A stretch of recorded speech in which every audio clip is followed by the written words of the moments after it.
یہی ایک قدم جو آپ نے قرآن کے ساتھ اٹھایا ہے، اسی نے آپ کو عزت دی ہے، اسی نے آپ کو زندہ کیا ہے، اسی نے آپ کو نشاد دی ہے۔ میرے عزیزو، جو ایک قدم تم اللہ کی راہ میں اٹھاتے ہو، خدا مدد کرتا ہے، خدا ہدایت کرتا ہے، خدا دروازوں کو کھول دیتا ہے۔ خدا کی طرف جاؤ گے تو راستہ نزدیک ہے۔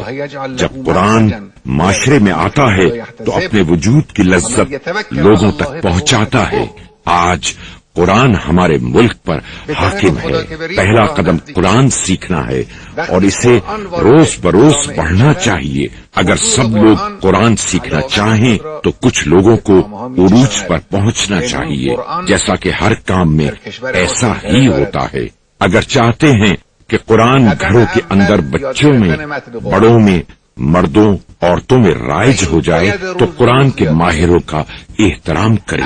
اسی وجہ سے ہم ان کا احترام کرتے ہیں۔ یہ حامل قرآن ہیں، یہ صاحبان عزت ہیں، ان کی زبان صاحب عزت ہے، ان کے ہونٹ بھی عزیز ہیں، ان کے دل بھی باعزت ہیں، کیونکہ یہ قرآن سے مانوس ہے۔ ہماری جانیں قرآن پر قربان۔